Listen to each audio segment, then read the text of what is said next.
Today I was sent in a Nintendo DS from a customer, and it does seem to power on, it just doesn't seem to charge. The customer indicated that he believes the charging port is damaged. Just based on what I'm seeing, I don't know if that's the case. The charging port doesn't seem to push any power through at all. I think in this case it might just be a simple fuse replacement or a filter replacement. So the charging port actually looks perfectly fine.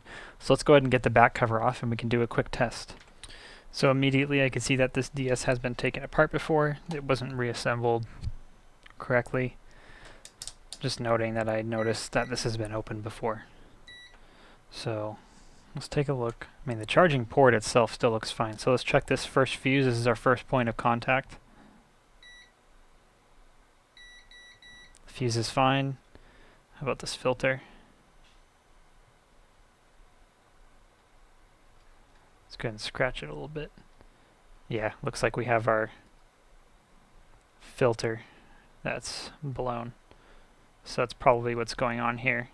So the fuse beeps with my multimeter in continuity mode indicating it has a continuous path. And then this filter right after. One side's fine, the other side isn't. So we're going to go ahead and swap this out. So I'll be right back when I have that. I need to get this whole board out and then we can just hot air it. Okay. So we have this Game Boy Advance SP that had a lot of issues and damage. So we're going to go ahead and take this. You can see the coil right there. We just need to be real careful. So here's what I'm going to do to make sure we can preserve this part. First I'm going to add a little bit of flux to both sides. I'm going to do the same on the original filter as well. Oh, here, let me see if I can show you. Just adding some flux. And then what I'm going to do is I'm going to add fresh solder to those joints.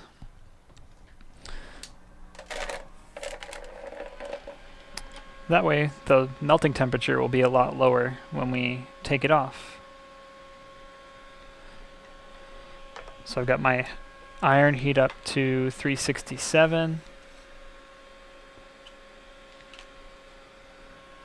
And let's go ahead and introduce some fresh solder to each of these joints.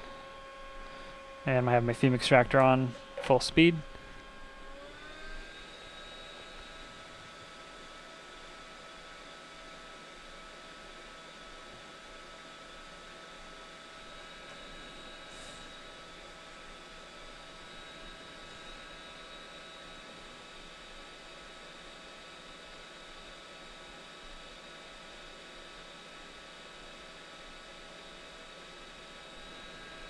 That should be good for the Game Boy and for the DS. And the DS was testing, the power was coming on. So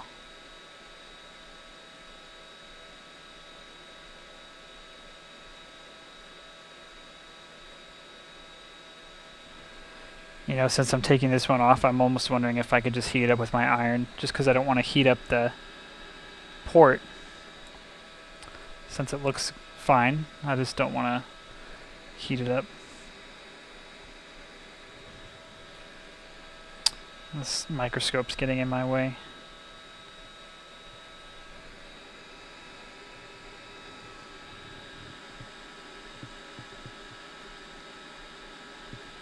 Okay. Let's see if we can get this off. Maybe I can just heat it up.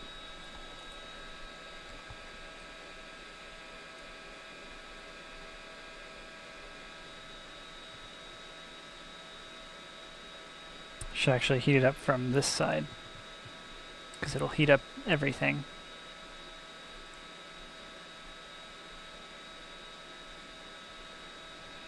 Don't want to rip any of those pads.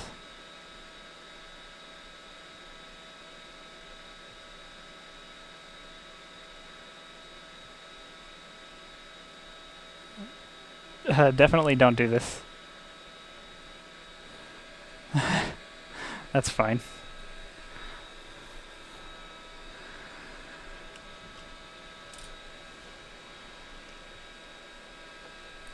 And let's go ahead and clean those pads up with some wick.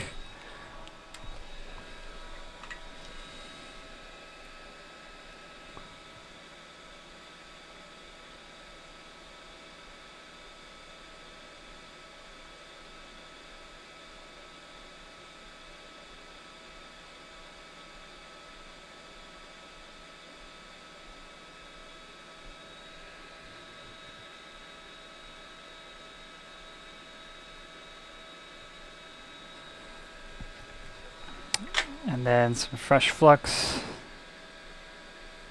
fresh solder on each one of these.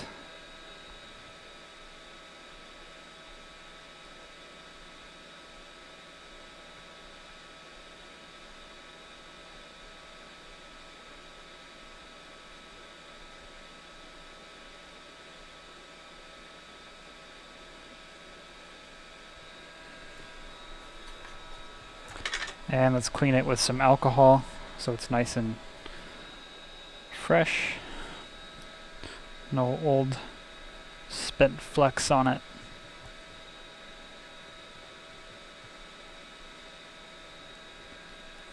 Let's go ahead and get the filter off the old board now, the Game Boy Advance SP board. Got my hot air set to 360, full airspeed with my narrow nozzle.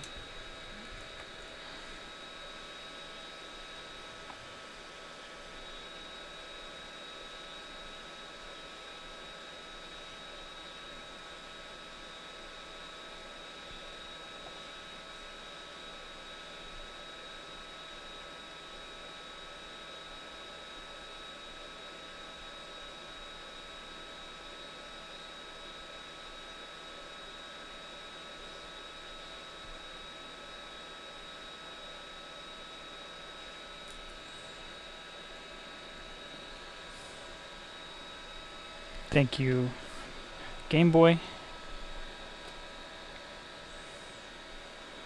That should fit.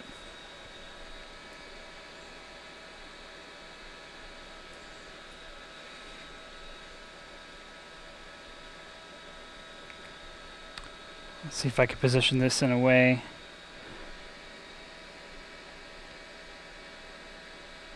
where I'm not totally going to destroy the charging port. Might get a little toasty, that's okay. Let's preheat the area.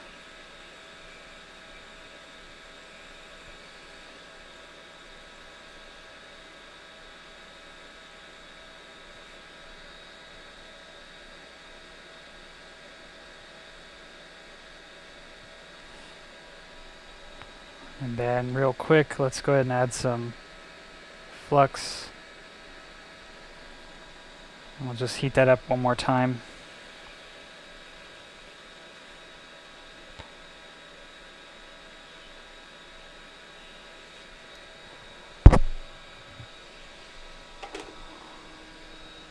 And let's clean up and do our continuity test, and we'll check if the charging light comes on. If the charging light comes on, then we should be good to go. Obviously we'll double check that the battery actually is charging. The charging light is coming on. Let's see what's going on now with our multimeter. Looks good. Looks good. Okay. And do we get a charging light?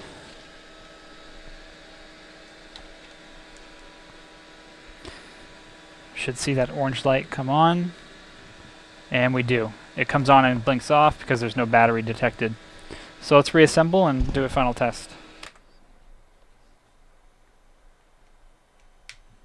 Ta-da! It's charging. And I just got the power switch in the wrong spot.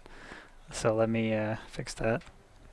So the console turns on and everything, but it seems like the only remaining item is the touch digitizer, which does not appear to be working. The cable did look a bit mangled, and can just show you what that looks like.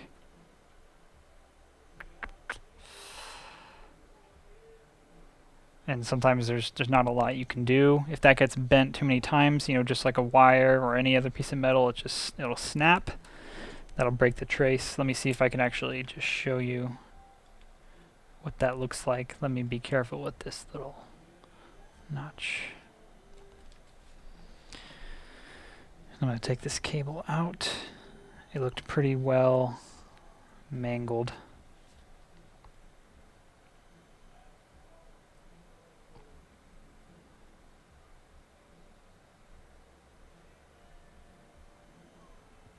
You can see it's pretty well bent. I don't know if there's going to be any fixing it. I think right there you can see where it's kind of split.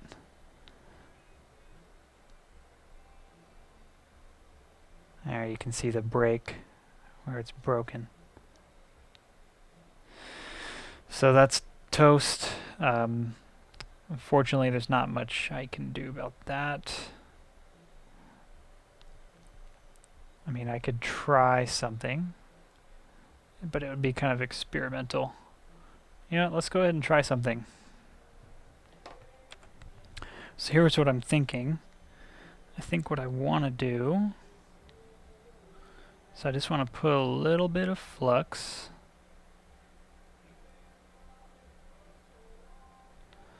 Okay. And then what I want to do is I want to hold this with some tweezers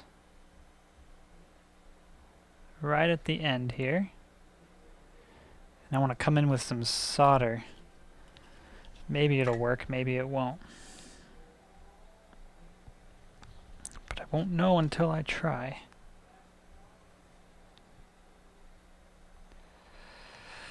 And if I could save the screen, I'd like to.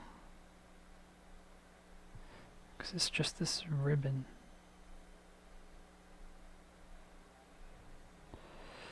And there's solder everywhere. Not too... yeah, you can see that's all... yeah, that's not going to work. Not in this case. Okay, so I'll let the customer know. And it was severed. There wasn't really anything I could do about that. So I'll let the customer know, and then I'll let him decide if he wants to go through with a new one. I do have the replacement parts on stock, but we'll just have to see. Alright, thanks for watching, and I'll see you all in the next one.